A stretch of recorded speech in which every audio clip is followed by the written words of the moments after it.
uh, Professor Hanumantha, Dr. Elemental Sivaji, Professor Padmaraju, Dr. Satyanarayana, Dr. Narasimha Reddy, and all other friends.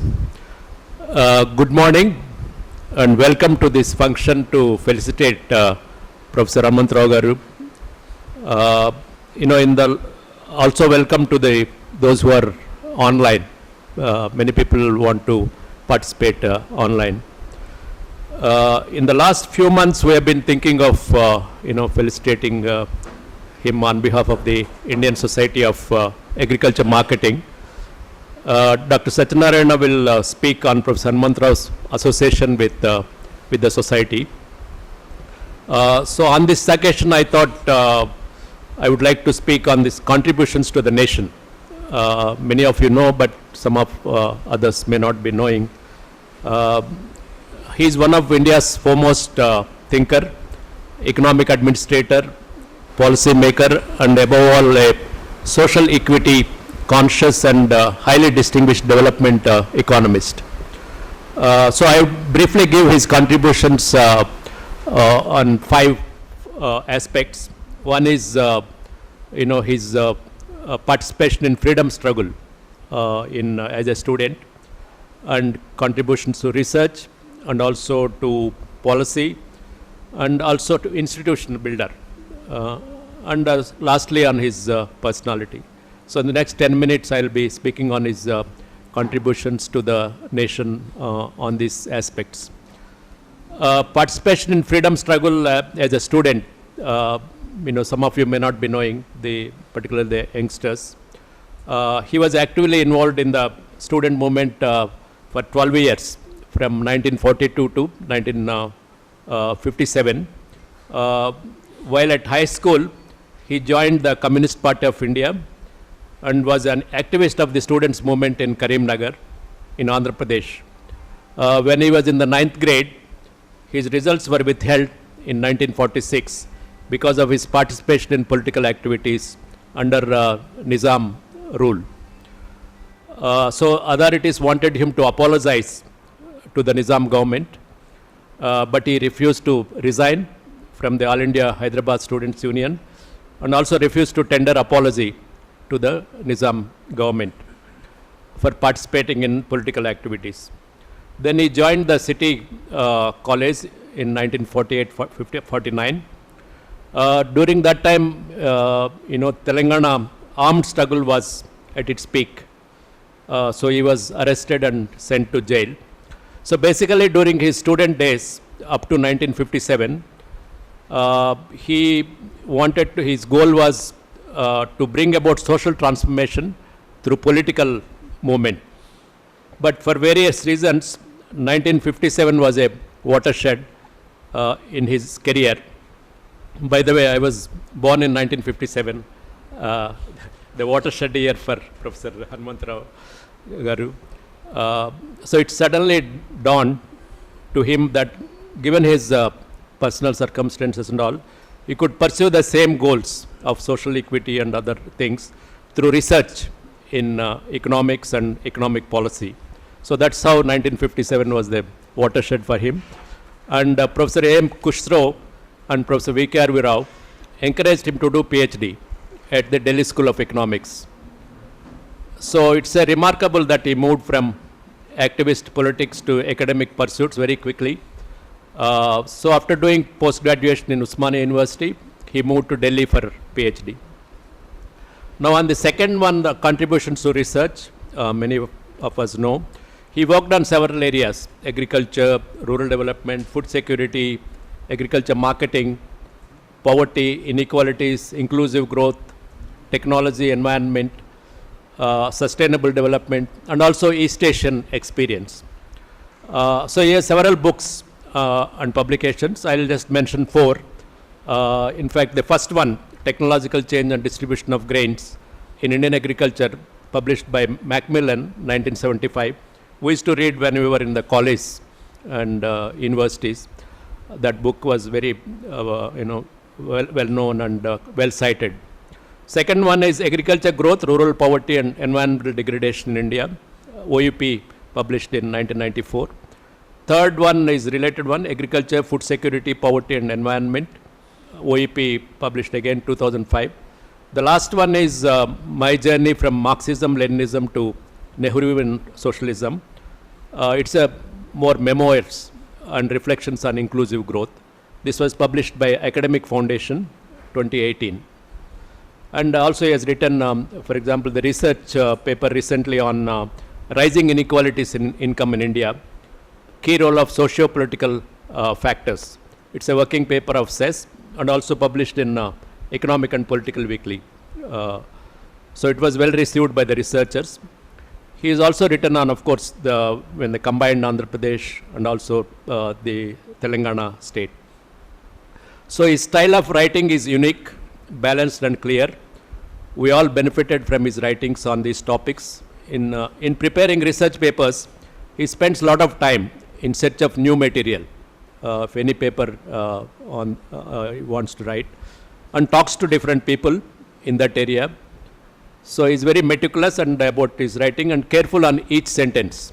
Because while preparing the book on Andhra Pradesh development, I noticed how careful he was about each sentence of the book.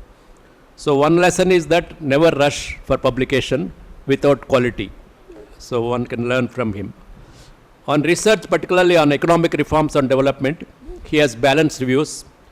According to him, reforms and globalization are needed, but with a human face. On economic reforms, there are generally two dominant camps. One camp supports reforms blindly, and the other camp opposes reforms and globalization blindly. So once I told him, that nobody likes the middle people like us. He said that we should stick to our views, and there is no need to join any extreme camp. He is also influenced by the East Asian experience. This experience shows that reforms need not increase poverty. In fact, poverty declined faster in many of the East Asian countries. In a conference in China and India held at Beijing in 2007, he gave an inaugural address which was appreciated by Chinese as well as Indian participants. So he compared China and India. He said China was mobilizing society, whereas India was debating society. So he attributes the success to East and Southeast Asia, not just to reforms, but to the ability of state to implement radical land reforms, infrastructure and human development in the pre-reform period, which has impact after the reforms. Now the third one on the contribution to policy, in addition to a distinguished academic career, Professor Rao has been at the forefront of several high-level, making bodies under Government of India, like Planning Commission member, along with Shukma Chakravarti, Manmohan Singh. He made a significant contributions to formulation of the policies. He argued for more allocations for rural development. He was a member of the 7th and 8th Finance Commission. He was also chairman of several government committees, for example, on watershed development, the important committee, and a National Commission on Rural Development, Rural Labour, and third on fertilizers. Also, there were a number of committees he was chairing. So all the three committees gave important policy recommendations. In fact, when he was chairman of these committees, he almost spent full time on these the committees to ensure quality of the reports. His other positions include Economic Advisory Council to the Prime Minister, Technical Advisory Committee on DPAP. He was also board of directors in Reserve Bank of India, and also member of the National Advisory Council during UPA government. So perhaps he is one of the few economists who have had great impact on agriculture policy over the last 5 decades. His stature in the economics profession and his integrity enabled him to arrive at consensus and on controversial issues. The fourth one is contributions to institutional building. He contributed to the development of several institutions in India, but 2 institutions, the Institute of Economic Growth and the Center for Economic and Social Studies, with which he has been associated since their inception, grew under his leadership. He was director of the Institute of Economic Growth in the late 70s.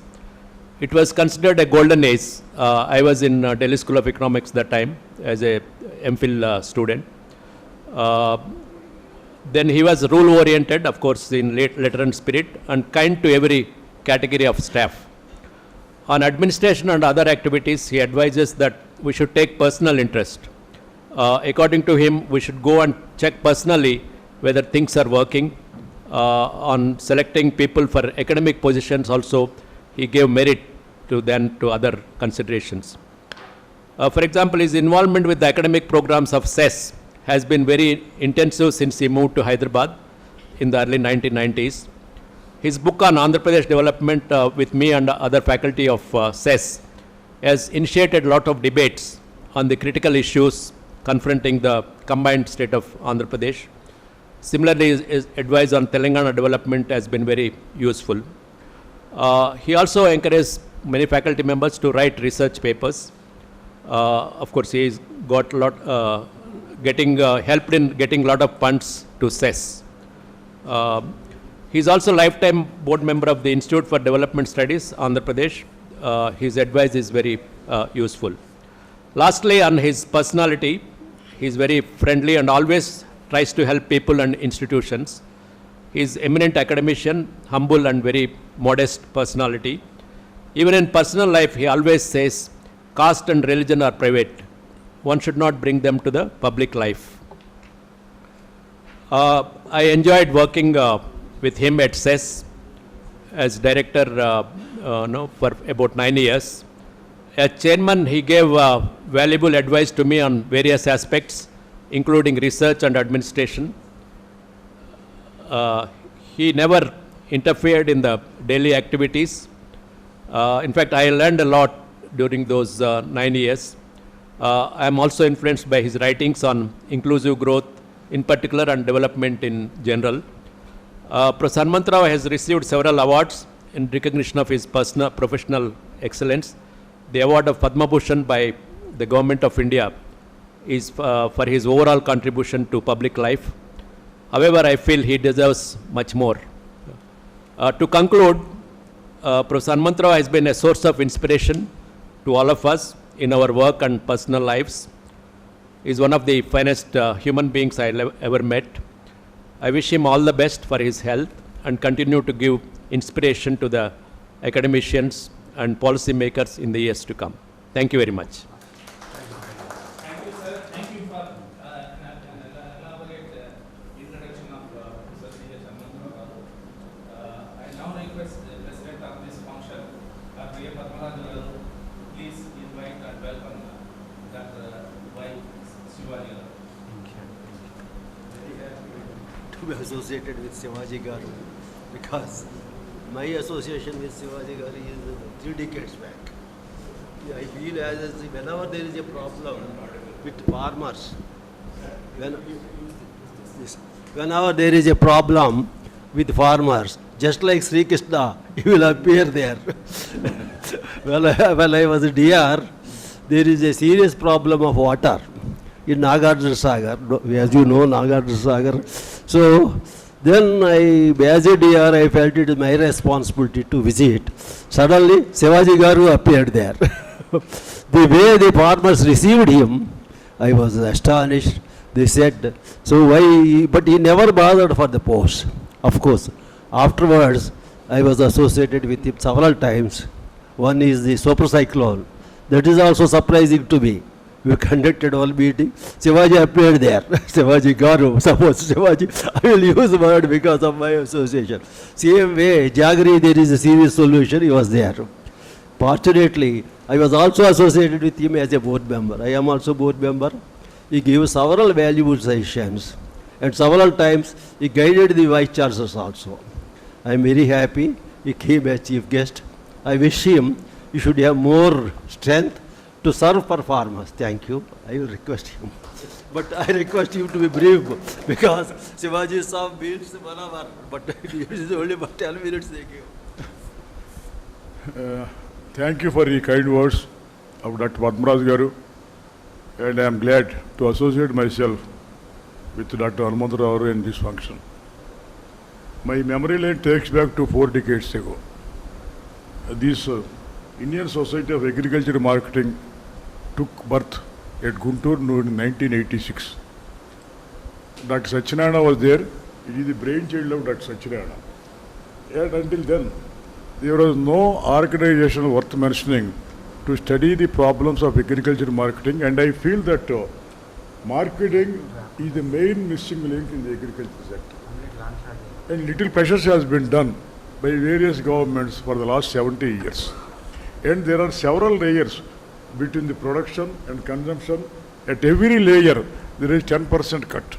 Therefore, there is a wide gap between the farm gate price and the price the consumer pays to it.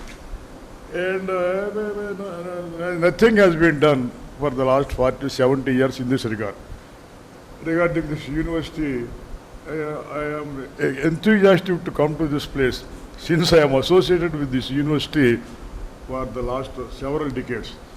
And I was instrumental to name this university after Professor N.G. Ranga. This was my suggestion that this university was named after Professor Ranga. Nonetheless, when the bifurcation took place somewhere during 2014, there was a proposal in accordance with the bifurcation bill. There should be a central university in agriculture for Andhra Pradesh and a horticulture university in Telangana. And it was passed by the parliament too. And Arun Jaitley, he included that in his interim budget during 2015. But unfortunately, due to the miscalculation and mishandling of the problem, we missed it, and therefore we got a truncated university now at Lam. And it was, on the contrary to it, it is conspicuous that All India Institute of Medical Sciences was started at Mangalagiri.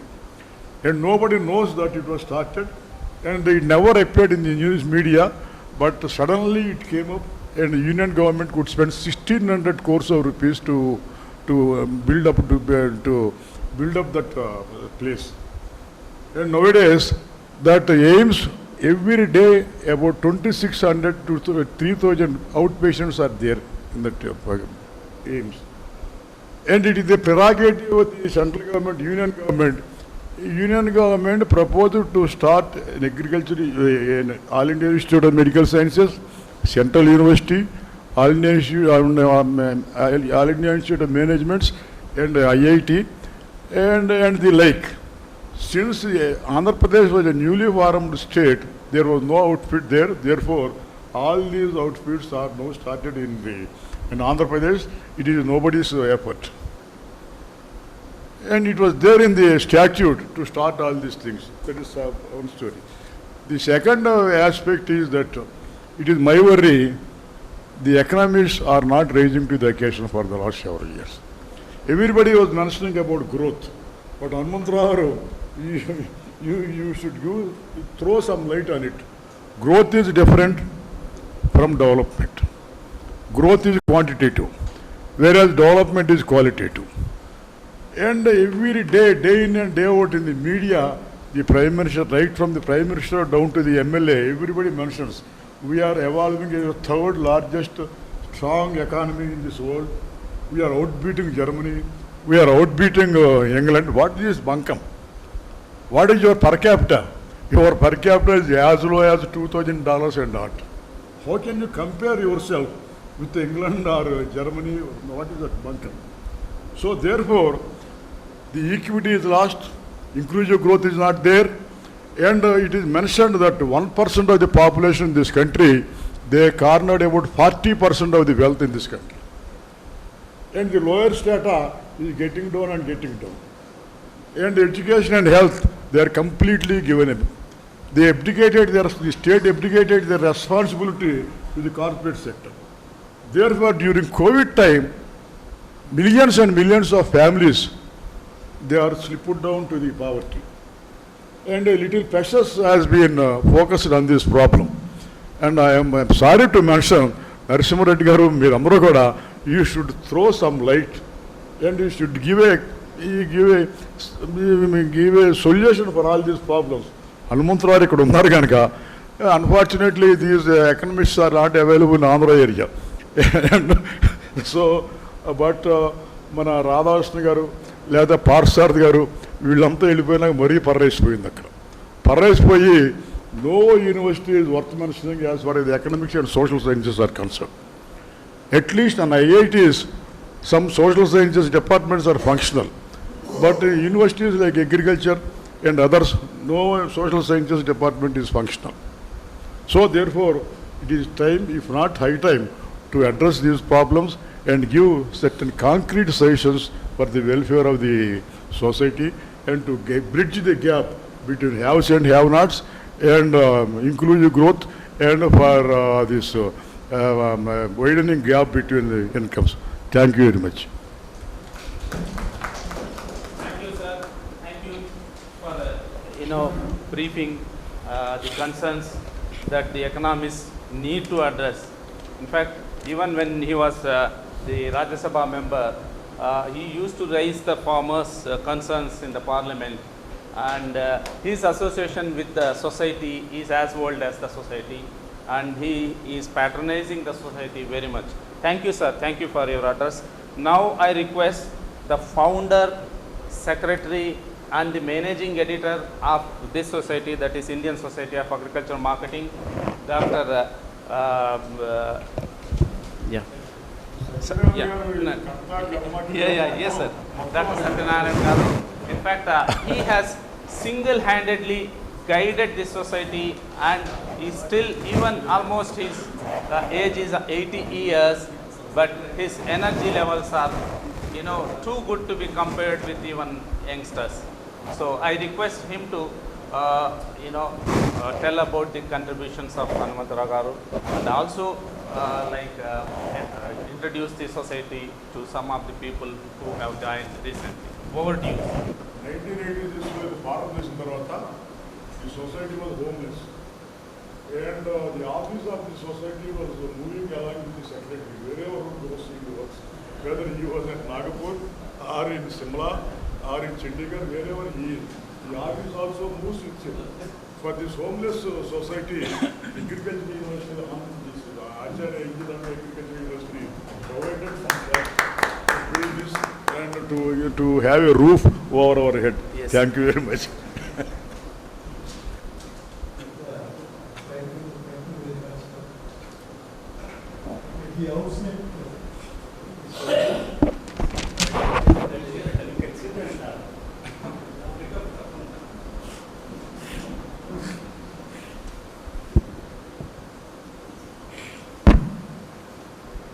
Sir, at the outset, I contradict the statement given by our comparer.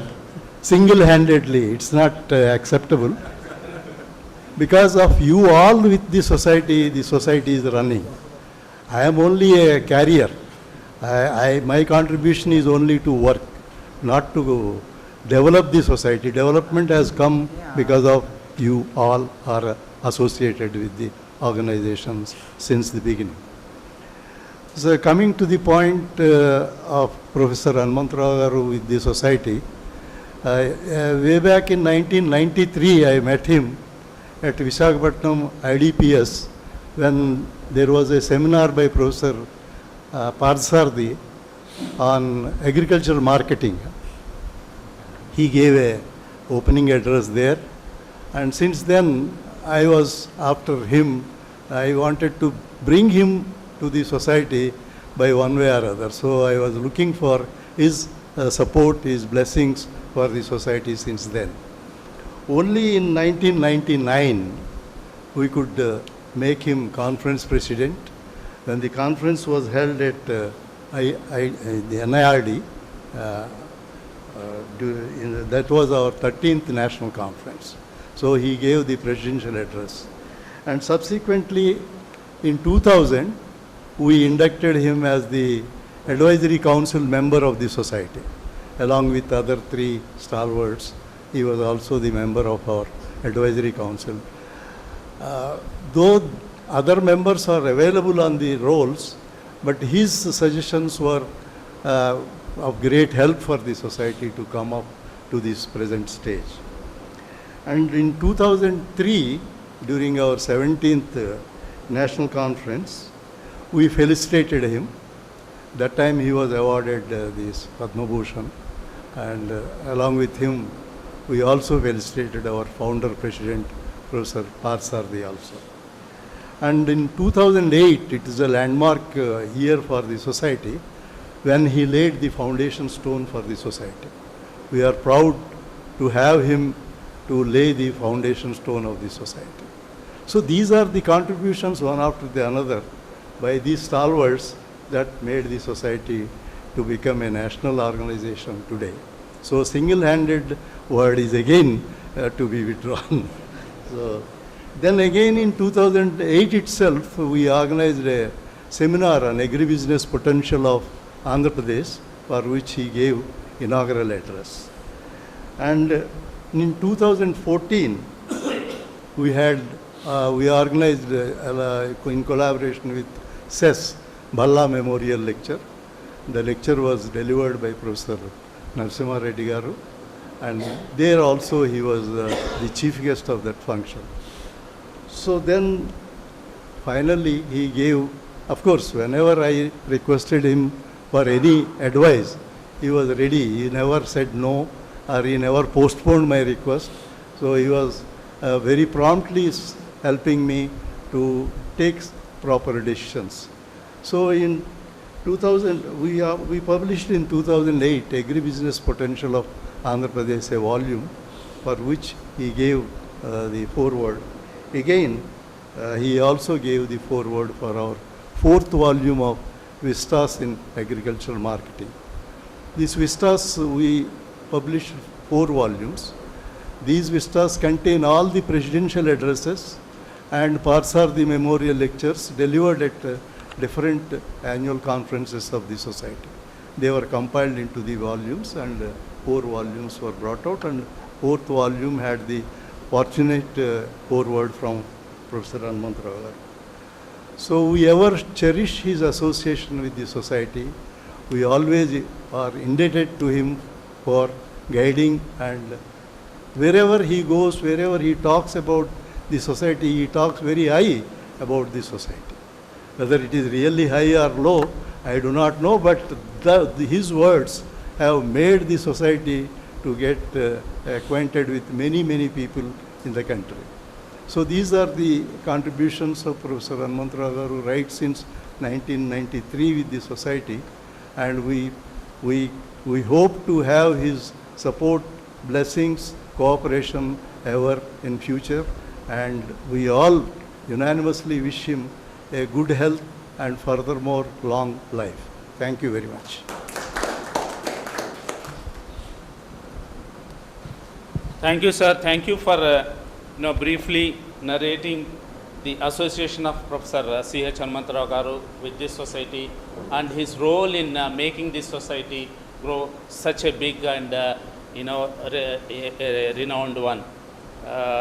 Professor Satyanarayana Garu, yeah, definitely you have been the pillar, and all of us have done our little bit, but for any institution to grow, a visionary must be there, but at the same time there should be someone who commits his time, including the personal time.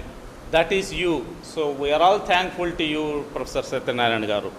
Now it's the time for felicitation of our chief guest, that is Professor C.H. Hanumantha Garu. May I request Sri Yelamanchali Shivaji Garu, former Parliament member, to felicitate C.H. Hanumantha Garu sir.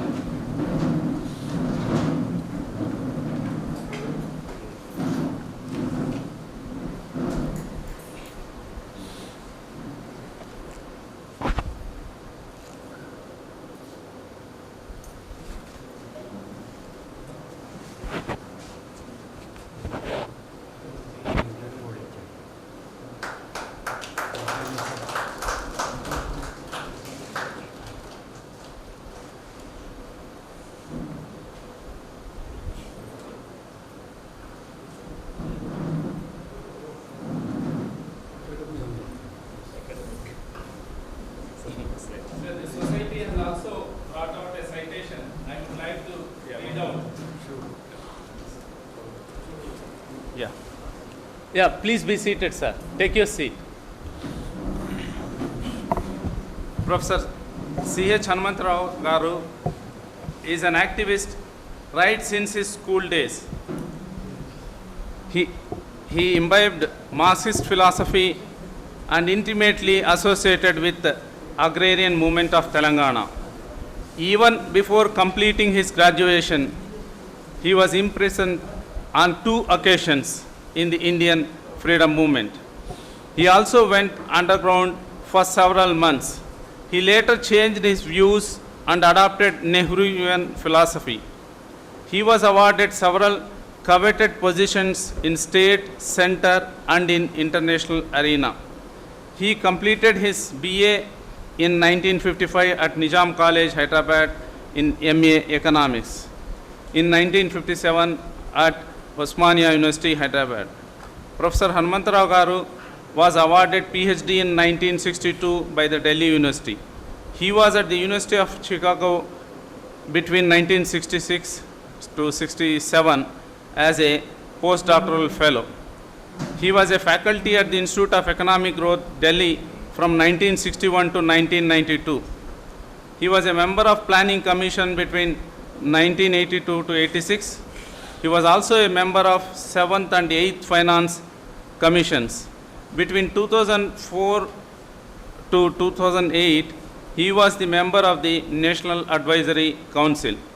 In recognition to his contributions in the field of literature, education, and in various policy formulations, he was awarded Padma Bhushan in 2004.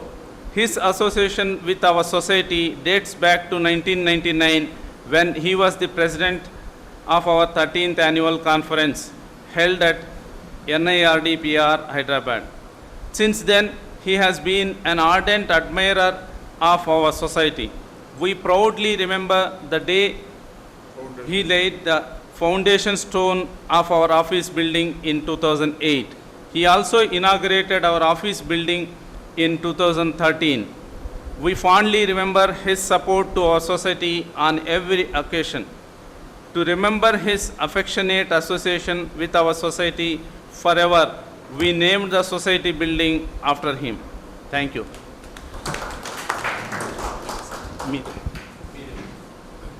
I request the President of ISCM, Dr. Mahendra Garu, to hand over the citation to Professor C.H. Hanumantha.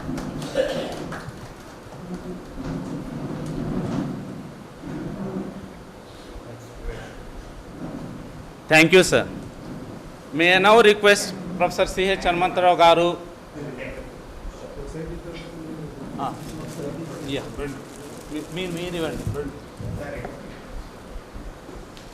Professor A. Padmaraju Garu has also been the well-wisher and has been helping the society. He is handing over the bouquet to Professor C.H. Hanumantha Garu. May I now request Professor Hanumantha sir to give his address.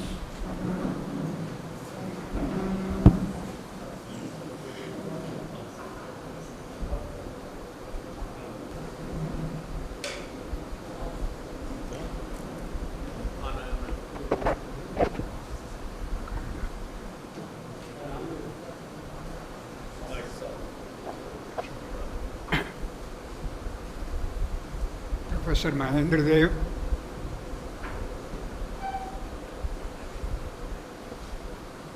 President, Indian Society of Agricultural Marketing, Dr. Y. Shivaji Garu, Chief Guest of this function, Professor Padmaraju Garu, the President for this meeting, and Dr. T. Satyanarayana, Secretary of the Association and Managing Editor, and all the distinguished guests and friends present here. I'm extremely delighted to be here. Of course, I'm grateful for inviting me and honoring me on this occasion. Professor Mahendra Dev was so generous in his introduction. He has known me also. We have worked together in the sense for a long time, and also professionally also we have been together for a long time. He mentioned about the watershed moments in my life, academic life. Some of the watershed moments. But one watershed moment which brings me here with great attachment and affection, or a sort of homecoming that I feel. Not the kind of homecoming that we read every day in the newspapers here these days. I never defected from my subject. Actually, the whole thing started, my research work started with my work, research work, the first research paper on agricultural marketing. Many people may not be knowing this, so I just wanted to mention this, and I have brought that particular piece of writing also here. This was in Usmania University when I was doing my MA in 1956, 57. There used to be one paper, out of the 4 papers in the final year, there used to be one paper which had to be based on field work, some investigation, whether in rural areas, urban areas, on some important topic. So that used to be one of the 4 subjects in the final year. And I chose agricultural marketing as my subject. And this was based on a survey, field survey, of about 100 farmers in my native village, Marupaka, in the Vemalwada block of the Karimnagar district, my own native village. So I'm mentioning this because that happens to be a watershed moment in my research.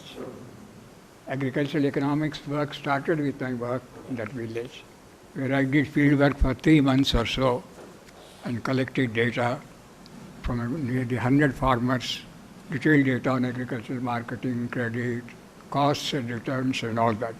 In fact, that monograph which I submitted was also instrumental in my getting a good division in my final year of master's degree. And this has been with me. It must be there, of course, in the archives of the Osmania University, the copy of that. But a copy was with me, which has been always traveling with me, whether I go to Delhi or Planning Commission and work to Hyderabad and all that. So it was gathering dust. I could not even read it properly whenever I wanted to see it. So our director of our research, Professor Revati, got it digitized. A few copies are available. So I brought one copy here for the Indian Society of Agricultural Marketing for your library here. I will be happy to hand over this to Professor Mahendra Dev, who is sitting just here.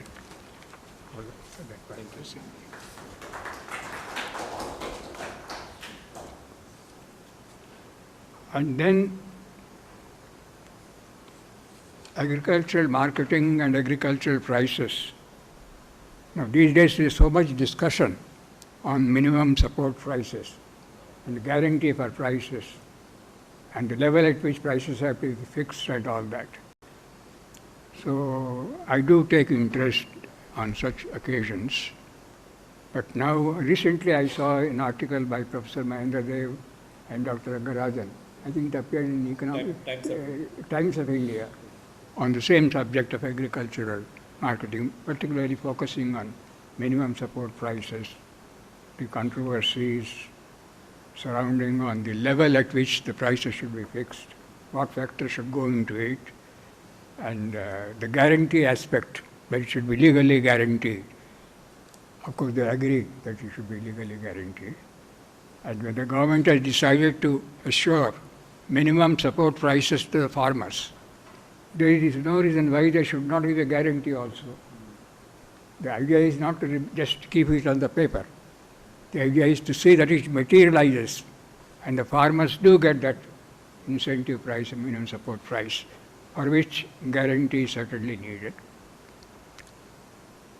But I was pondering over this, whether to write something, or in fact our director also might have come into contact with the society to see whether he can do something.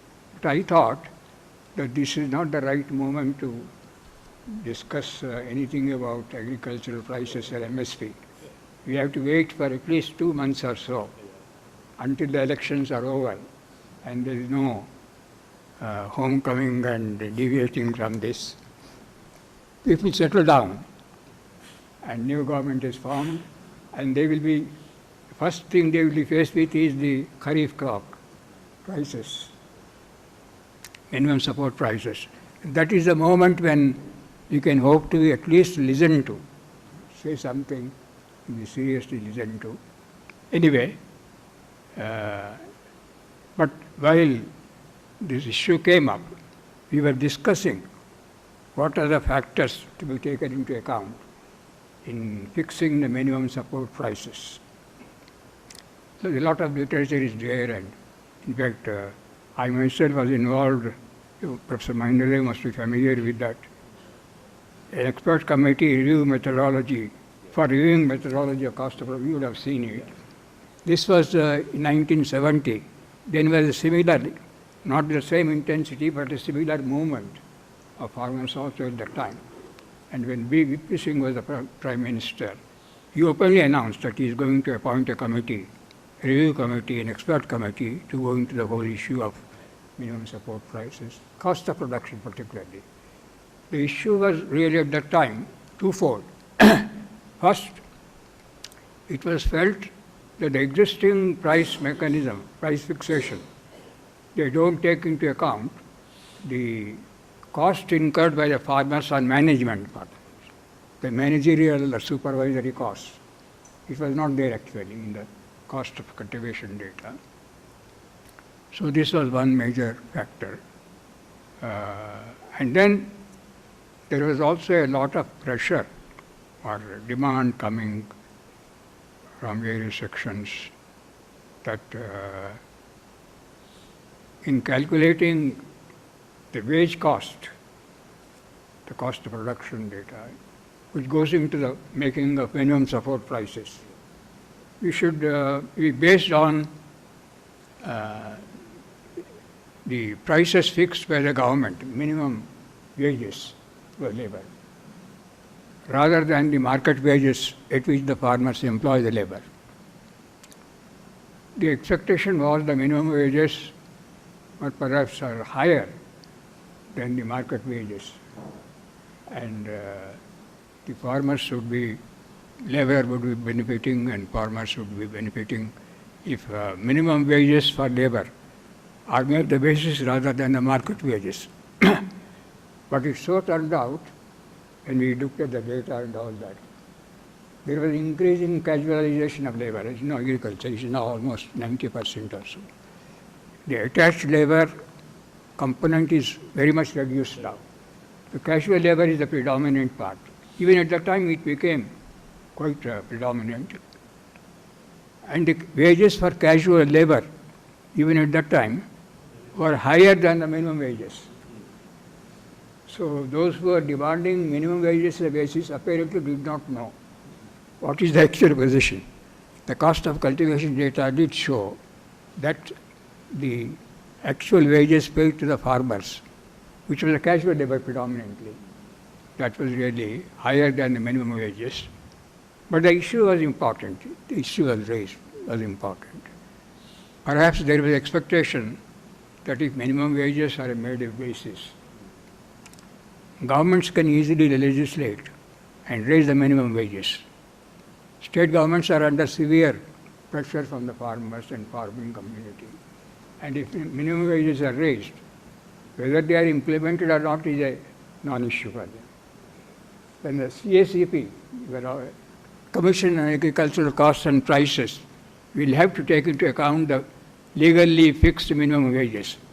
Whether they are implemented or not is not there to account. So this, of course, we have recommended that this is not workable, because you implement the minimum wages fixed, then it will automatically be taken into account, because the cost of production data is collected by the Directorate of Economics and Statistics on the basis of the actual cost incurred. So if minimum wages are implemented and farmers are getting the minimum wages higher than the market wages, then that will naturally be affected.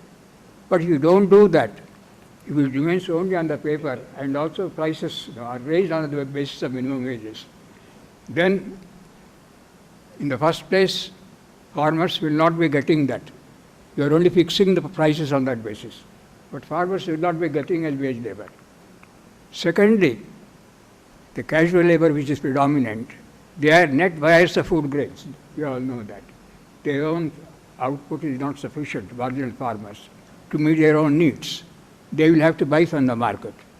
So the market prices will become higher because you have taken into account a higher wage, minimum wage component. So we have argued against that. So we submitted this report. I chaired this committee. This is 1990. And at that time, the agriculture minister was Mr. Devilal, I think. Devilal. He was also, yes, Devilal. He was also deputy prime minister at that time and agriculture minister. So we submitted a report at that time. But this gives the data at that time actually. Now data has to be updated, of course, all these things. At that time, how casual labor has become important and what are the wage rate, how various costs have been taken into account and all that. We did recommend a good remuneration for managerial functions at that time. We thought 10% of the cost of paid out items, the paid out costs you call it. Why? Because management is needed really to buy inputs, fertilizer or pesticides and all that, to manage hired labor and to get supplies and sales and all that. This is the managerial function, which is reflected in the paid out costs. Some 10% of the paid out costs we recommended at that time. But the government accepted that in principle, but it said 10% of the total cost, not just paid out costs or total costs, which should be higher. I don't remember whether it is present practice is to take into account Yeah, I think they. total cost only perhaps. Yeah, I think they have accepted the. Accepted. The total cost they are taking into account. Total C2 cost. Not the paid out cost, No, which that's we recommended. that's This is all right. yeah. But even then, it comes to only about 10% as the total cost. So that was a recommendation also we made that 10% total cost. So for that 10%, what we recommended would have constituted only 5% actually, because we related it to only paid out costs.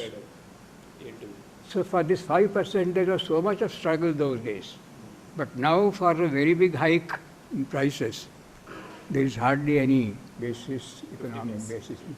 So this 50% of total cost, which was recommended by Dr. Swaminathan committee, no other committee could earlier on agricultural prices or costs and returns dealt with such a big hike.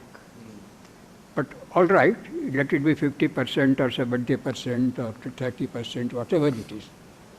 Whoever recommended it, they have given the reasons why it should be 50% and not 40% only or 30% only. No such reasoning. I don't know whether you have. But it has been, but it is so attractive as a proposition, it has been taken up and it has become a controversy. So even the government, which seemed to be otherwise strong on many matters, had to somehow show to the farmers that this 50% has been taken into account. But that 50%, Dr. Swaminathan's committee had recommended 50% of total cost. But the government has accepted 50% of paid out costs. Plus family labor. Family labor. Family labor also is valued on the basis of. But even that comes out to be a little higher than the total cost. And you have raised it in your article also, I think. So this is the story behind the various elements for 5%. There is so much of bargaining, so much of debate, and people find some kind of a political solution, not economic solution or this or that.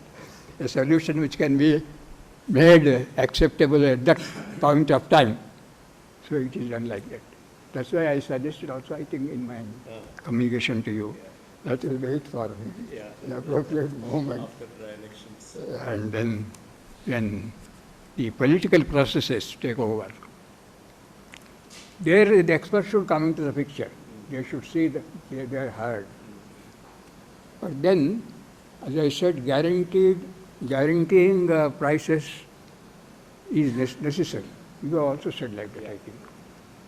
Because after all, when you are saying that this is the minimum support price which is reasonable, then why should you hesitate to guarantee that? Particularly when all these farmers are involved, small farmers are involved. But if you guarantee that, then it should not be left on paper only. It should be really implemented. So, in many cases, not only in agriculture, but in various other welfare programs and fields, there are so many things just on paper, but they are not really. And then if there is a guarantee given, then it leads to a lot of litigation. So, if you guarantee but don't make any, take any measures which are prerequisites for proper implementation, or see that guarantee becomes really true. There are a number of steps have to be taken. Then for that I go back to the report which I have given. So at that time when I was doing this piece on agricultural marketing, there was a Reserve Bank of India committee in my conclusions I mentioned also, which said agricultural marketing is fundamental or pivotal to agriculture. Indian agriculture, if it is to grow and contribute to development, then there should be a basic reform of agricultural marketing system. After this whole investigation, I came to the conclusion at that time, and I hold to this even to this day, yes, agricultural marketing is extremely important. It is basic, and the reform of agricultural marketing is necessary. But agricultural marketing itself is dependent and determined by how credit is reformed, agricultural rural credit. I found that majority of the farmers, even to this day we get articles, including our journal, Agricultural Marketing Journal, EPW, and Indian Journal of Agricultural Economics, based on field surveys, that a large number of farmers, they say even majority of the farmers, still sell their produce to middlemen, not at the MSP actually. The middlemen, if MSP is higher than what they give to farmers, they do collect it. But that is their margin. Farmers don't get it. Why? Because farmers are dependent for their credit, particularly small and marginal farmers, on money lenders, large farmers, they are middlemen. And at the time of taking credit,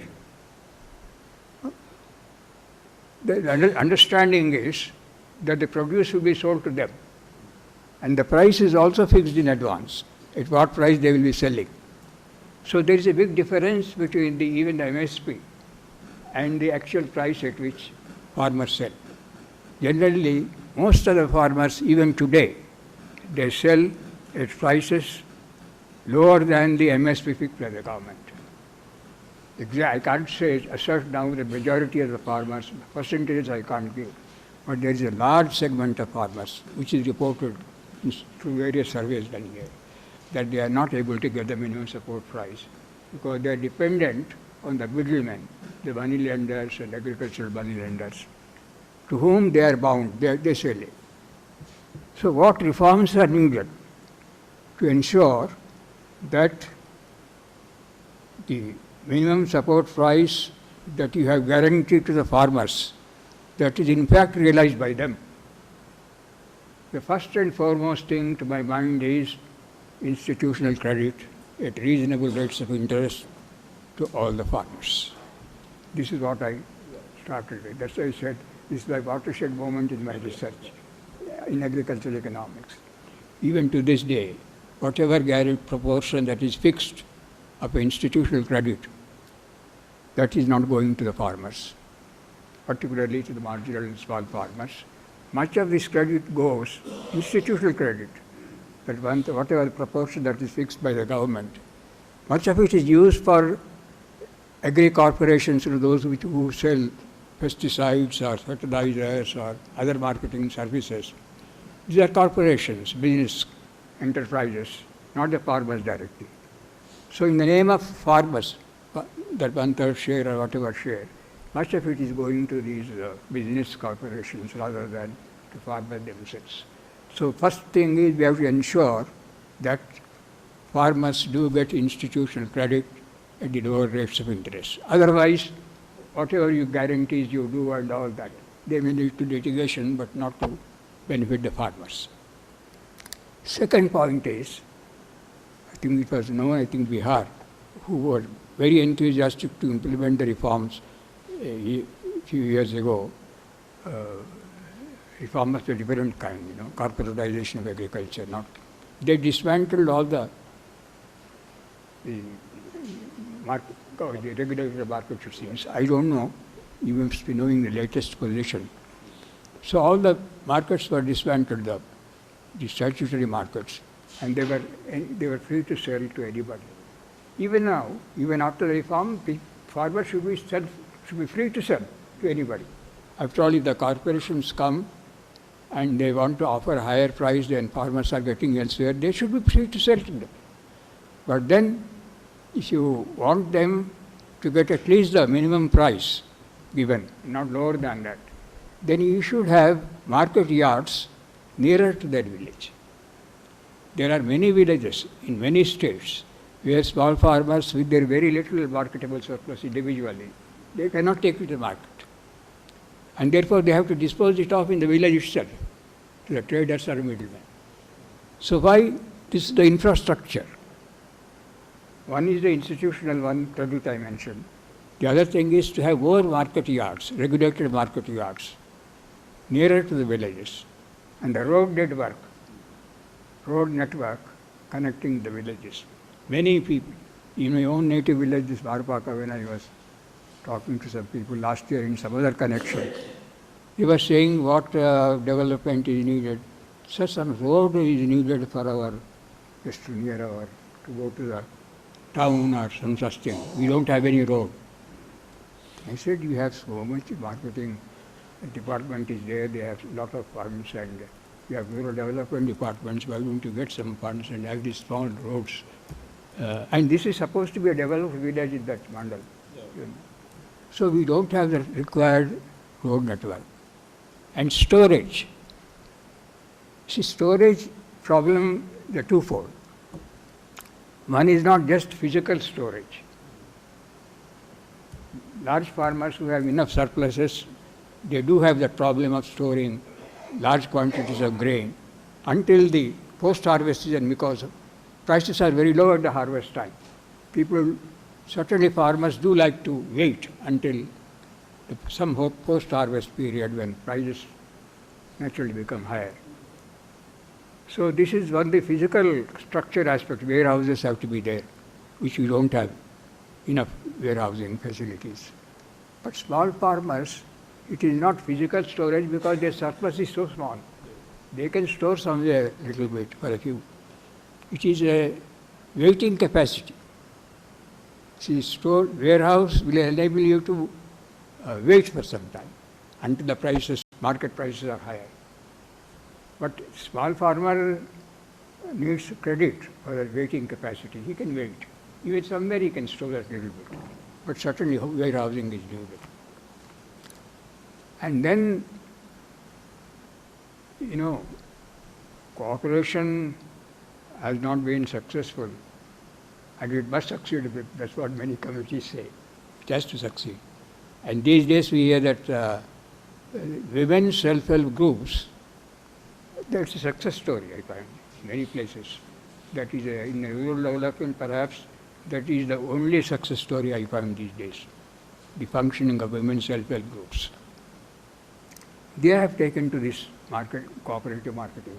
They are collecting small amounts of grain for the small and marginal farmers and marketing them and giving them remunerative prices. So some kind of encouragement and incentives should be given by the government for these cooperatives. Not only women cooperatives, but any others who want to cooperate. So some of these institutional and infrastructural measures, unless these are taken, you are guaranteeing the prices and all that will not be sufficient. And what items to be taken into account by fixing the minimum prices is already discussed on that, lot of literature is available.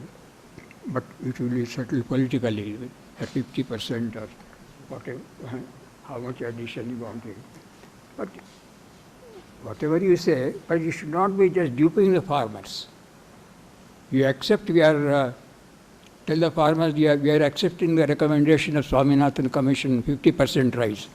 But you relate it to the paid-out cost, which is much, much lower than the cost that Swaminathan had in mind. I'm not justifying that 50% which was recommended until I find the reasons for it. But I'm saying that the duping the farmers or duping the public, this comes only politically. So experts have to come into the picture, should have the courage enough to not only present the data and rigorous analysis, but also expose this double speaking or falseness. Anyway, I can go on, nothing much. But since it is a marketing society here, which has kindly agreed to, decided to honor me, I thought, and particularly when Professor Mahendradev is here and he also mentioned about the watershed in my career, I thought I must mention that particular thing, agricultural marketing, which will be there. And this expert committee report also, you can have a copy of this. And Dr. Shivaji Garu also mentioned about inclusiveness and all that, income inequalities. I don't find these days people talking about inequalities and all that. You have given some figures also about it, how inequalities are rising. So my memoirs, which were released by Dr. Manmohan Singh a few years ago in Delhi, and number. You have got a copy of this already. That's what we have. But this is a copy for our library here in the society. I wanted to hand over that. So thank you very much for very, very generous honoring that you have done, all of you. Thank you very much. Yeah, thank you for your address, particularly on agriculture marketing. You started in 1957 in here. I think it will be very useful to have a few copies of this. And this expert committee I read when, I forgot to mention here, but I read when I was chairman of CSCP thing. I think it's also very useful document. And this one also, this Marxism, Leninism to Nehruism. So thank you very much for this. Yeah.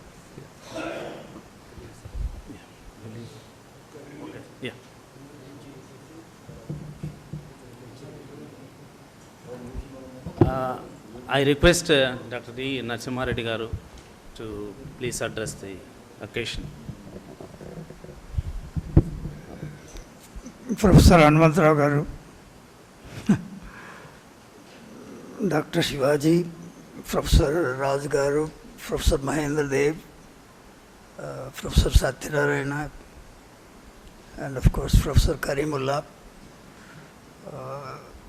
Even though I'm asked to speak on this occasion as a footnote to what perhaps Professor Hanumantha has said, this is mentioned here as a footnote in the program.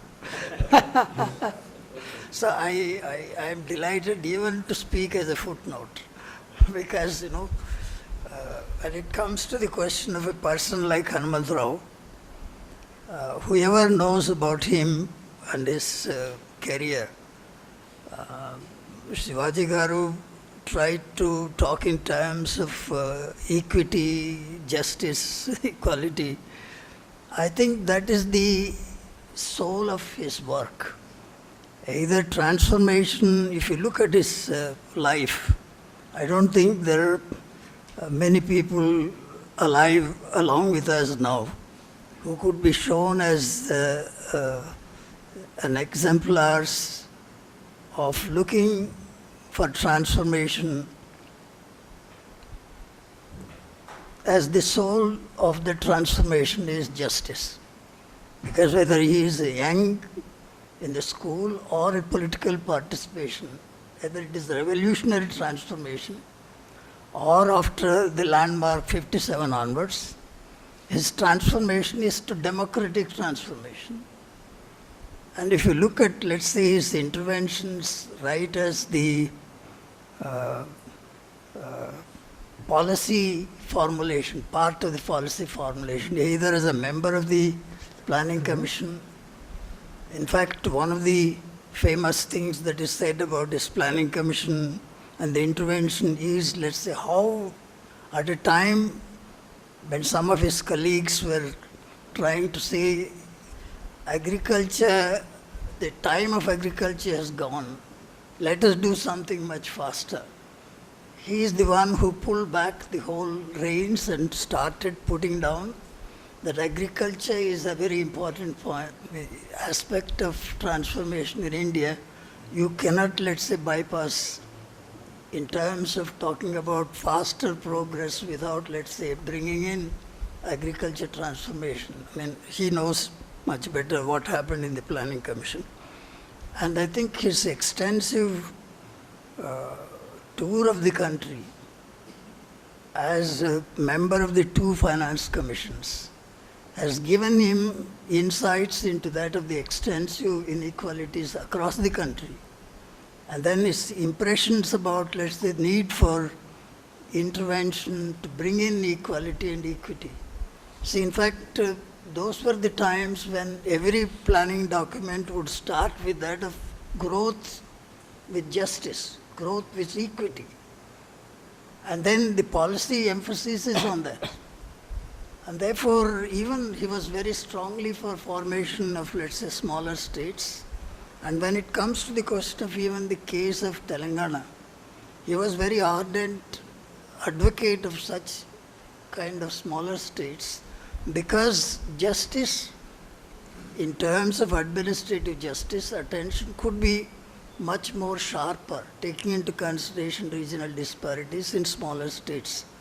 Of course, when it comes to the question of formation of Telangana, his major advice is just a look at the social dimensions and put more emphasis on education, agriculture research, and then, of course, agricultural policies that would bring up transformation.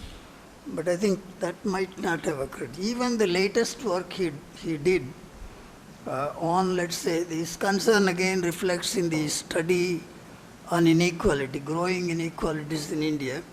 I mean, on that occasion, I think he made a prophetic recall in a way. We are all there in that when he presented this. He was trying to suggest, I mean, it resonates with what Ambedkar said at the time of, let's say, the Constitution being put into operation. This is about, let's say, that the statement made was simple. We don't seem to have achieved social justice as much as perhaps it was aimed for. I mean, Ambedkar famously said, we have one man, one vote, one value. But when it comes to the question of economic and social dimensions, we don't have one man, one value. That's exactly what he was trying to say. And then he went a step further and said, even this notion of one vote, one value, he seriously doubts because he was a strong votary even now, as I understand from his presentation, of electoral reforms. This first past post kind of majoritarian kind of electoral system doesn't give a reflection to that of democratic aspirations of all the people. And it's something like winner gets everything. That kind of situation exists. And see, constantly, right from the, I think that one of the things that he has reminded, what perhaps he spent few minutes on agriculture marketing, the soul of agriculture marketing is justice to that of, let's say, farmers. So how do you bring that? That's the concern. I mean, therefore, every issue examined. I mean, in fact, he was also chairman of the Rural Labour Commission. That's where I think the wages question and how you determine also comes in. So this kind of a concern to that of equity and justice in formulation of economic policies, we missed that complete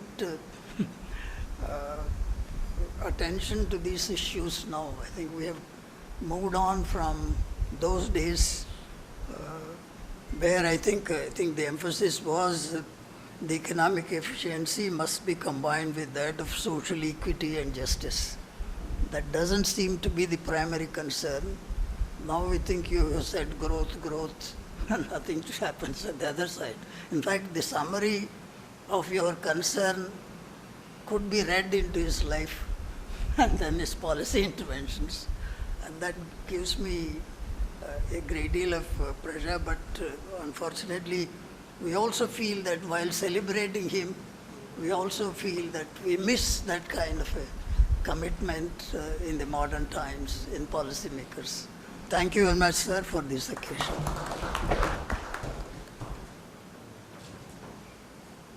Thank you, Professor Narasimha Reddy, sir. Your reflections clearly show like how this great personality, that is Padma Bhushan Hanumantha garu, has been, and even at the age of 94, he doesn't waver his thoughts.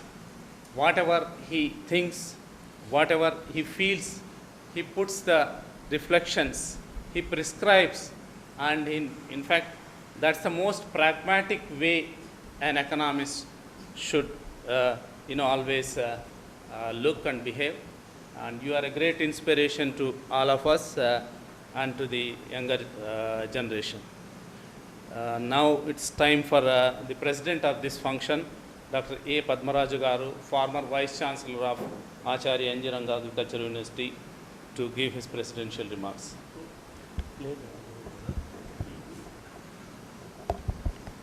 Respected Hanumantha Garu, Sivaji Garu, respected President of Society, several members, first time I am saying after lapse of 20 years, I think, and also Mallai Garu. So, my association with Hanumantha Garu started 4 decades back. I was working in watersheds, seen as a principal scientist in Maheshwaram. You visited that place and you gave very valuable sessions at that time. But somehow someone told he was not from Andhra Pradesh, he is from Karnataka. Then I verified, no, he is from Andhra Pradesh only, they told.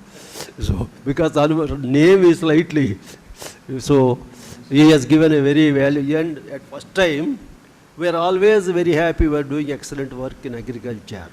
He suggested, when we are reaching the farmer, you reach all aspects of the agriculture, his health, marketing. Simply increasing the productivity is only will not happen. This was the beginning of our watersheds. It was supported by World Bank. I really feel happy, sir, 4 decades back. And again I was associated with him again, almost in 2004. I was the director of research. I hosted your society. Then when I approached him for again same felicitation, he was against felicitations because he said no, but we convinced, anyhow we are coming to felicitate the President Parthasarathi Garu. Then he said, first priority is felicitation of Parthasarathi Garu, then only I will accept. So he got that Padma Bhushan at that time. We are very fortunate, but we also feel we missed the presence of Radhakrishna Garu. Anyhow, from the heaven, you will be blessing us, because he has made a lot of effort for the improvement of this. Similarly, Satyanarayana Garu, I want to say one word. I met recently his daughter, because his health was not good. She came, she says, this society was more than his children. So, he's blaming me. Why you encourage so much? You should attend something for my family, so much. So, I will also fortunate. I was here 25 years in the same campus. Always I feel I am a citizen of Rajendra Nagar. Yes, America, if you more than 10 years, they say citizen. So, such a beautiful lectures and beautiful discussions, Narasimha Reddy Garu and Mallai Garu, first time I meeting. So I will not speak much about economics because if I start that, it is just like Hanumantha mundu kuppu gaddal antaru. So I will not do. But my association, because I am basically an agriculture family. My family is having agriculture from 300 years. So my grandfather was born in 1880. His grandfather is earlier. He used to tell the pricing, how it is happened. It appears my grandfather's father got 100 acres. There is suddenly a glut in the market for rice. So he sold some area because they have to finish. Those days they never used to keep debt. They want to finish. But the condition was the land was given to them, but the land is with these people only, and they got minimum rent, tenancy. Though we got excellent land, more than 50 acres, still they continued as a tenant. So as long as my grandfather, father was there, it is primarily an agriculture family. They studied only 5th class. Then the migration started. We all, because they felt our children should study and all those things. But the basic question arises, suppose you take, whenever I go to villages, my village, the asset value is very high. Suppose he is getting 50 lakhs for an acre. But what is the returns? Less than 1%. So this is the basic question he is asking. Why I should, 5 acres means I can sell. I will get 2.5 crores and live happily in the city. This is the question, I have no answer. My grandson also asked the same question to me. How foolish you are. If it is 50 lakhs, why can't you sell these 14 acres? You will get 7 crores, live happily. I said, it is not the money, it is the way of life. And a beautiful article was published in Enadu Weekly. Same question. His son is in a very good position in IT and is drawing a huge amount. This father got 5 acres. As you said, coastal 5 acre means 50 lakhs minimum. So 2.5 crores. His son says, why you waste your energy, this mud and all those things? Why can't you shift to the city? Because you 2.5 crores, you can live like you need not give single pay to me. But then his father replied, he gave a beautiful reply, I still remember, says, because now we are speaking, but you got all these things because of that land. I won't consider this land as an agriculture land, it is heritage land. Same question, same answer I gave to my grandson. See, he was in USA, he always says, what is this? 50 lakhs, they will count only as a American way, interest and all those things. Why? How foolish you are here. Then I saw I gave a beautiful reply. He thought, I told him, because of this land, I studied. Because I studied entire our family. My daughter studied and all are in USA. And this is the land which helped you. You should be respect to that land. Don't think as an asset value. It is a heritage land. So when you say building, all those things, heritage buildings, I feel land also in a heritage. We should think of it, give respect to the farmers. Unfortunately, unless you respect them, I'm afraid people may move away from the villages. In my village I saw, whoever is migrated to city, they earn crores of rupees. Same value, suppose 10,000 at that time in coastal Andhra, and 10,000 you used to get 1 acre here. So it became 10 crores. So this is what is happening. And marketing is one which is very disturbing to me also, I will see. So because there is no organized marketing except for rice. Rice, okay. But why they are growing these things? Because there is an integrated farming. Because most of the farmers, they are taking the animals, especially cow and agriculture. Otherwise, nobody will continue rice cultivation because they want some other aspects. Even my land, someone is looking after my land. My income is 3 lakhs. The person who is looking also will get 3 lakhs because he is maintaining 5 cows in the same land. We will allow them. Well, that is what is there. So, this I think there is a scope for integration. And then, other issue perhaps, as I think I these societies take, farmers producer organizations, some places it is highly successful. Vijayanagaram, Srikakulam. See, they are not selling to anybody, they are selling the processed products. Recently I also got the products from Vijayanagaram. Suppose Ragi. See, these people are getting 200 rupees, poor fellow 100 rupees, poor fellow is getting only 30 rupees. So, now they are processing and selling. They are also selling for 100. Suppose Jaggery, I also get from our place. Now, Jaggery is more than 100 rupees. So, they are processing and sending the Jaggery to this place. Slowly, I think they should form a group farming. But they need not sacrifice the land. But just like Punjab, my observation, I visited several times Punjab. Here, a small farmer will not cultivate the land in Punjab. He will always give to some other fellow. Whoever cultivates, he takes 100 or 200 acres together, and this man will work somewhere because there is a lot of work for them. So I am really happy, sir, to be associated with thee. And also, I am also my fortune. 2004, I said I felt stated, and 13, when this building was named as Hanumantha afterwards, this building inauguration, I was the vice chancellor. It is my great luck, and I am also happy to be associated with eminent people like here. So my request to all of the members of the society, be active, kindly come once in a way, visit. Because I will come every 1 week because I was very close to this place. Moreover, I was so closely associated with this camp of these plants, and see, when you do good thing, it will survive. Suppose I stayed in the same senior staff quarters for 12 years.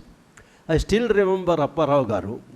He was no more in this world, or in this country or this state, but he planted 3 mango plants. So beautiful, almost 2 to 3 tons mangoes it will give. So everyone will remember him because of he made a point, all the quarters, they planted the beautiful plants, but I am afraid how they will maintain in future. So thank you, sir, for accepting this. I always feel your able guidance. I met you several times in the CES, not only here. And fortunately, I was also closely associated with the government on evaluation of watersheds, my friends Sigarov but my observation is there. The major problem is watershed councils, all those things are there. But the village level, if you take, women's organizations are more effective. They themselves said, wherever there is a watershed council meeting, the committee, if you keep the women, the invites are better and it is organizing well. So I think in India that self-help groups are doing wonderfully well. So we should think of new ideas and create the market in the villages.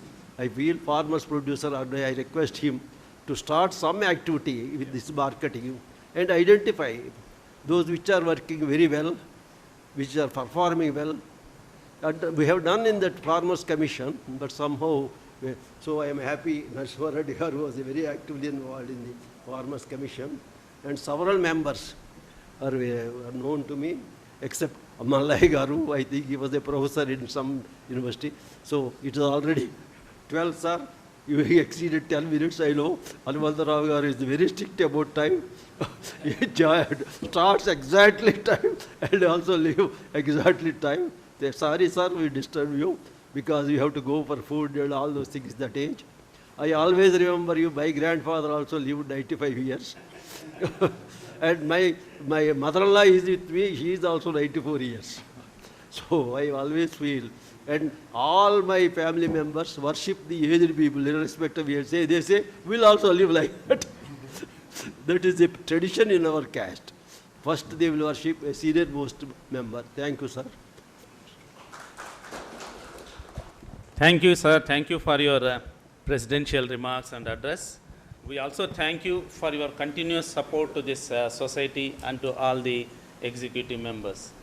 Now it's time for words of thanks by Professor C. Mallaya from University of Hyderabad. Thank you, sir. So it is my proud moment, and I am more privileged to take this responsibility to say vote of thanks to the great personality of India as a policymaker, as a researcher, as an academia, and all are great personalities today.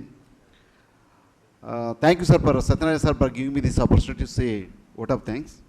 It is my proud privilege to propose vote of thanks on behalf of the society, on behalf of the members of the society, on behalf of the president of the society and secretary of the society, and all the members present here.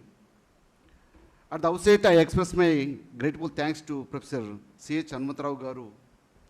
He is the great academician at this age for accepting our invitation and to be with us this morning, for accepting our facilitation.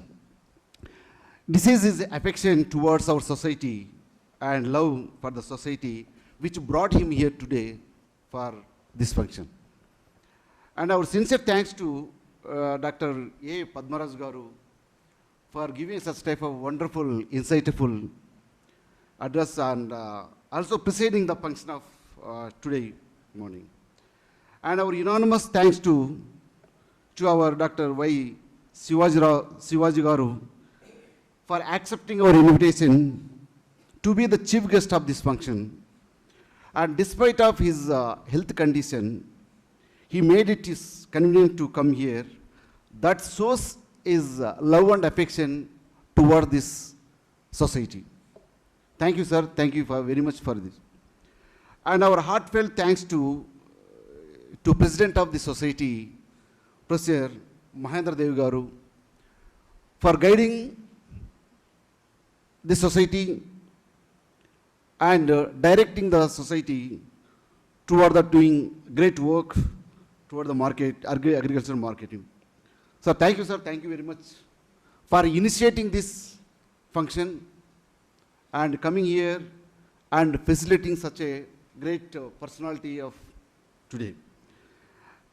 And I continue my sincere thanks to Madam Miss Mahendra Dev Garu for gracing this occasion. Madam, thank you very much for coming here for today's function. And our sincere thanks to of course, Professor Revati Madam for her cooperation and encouragement for this society. Of course, due to some problem, she could not come here, but we thanks to her.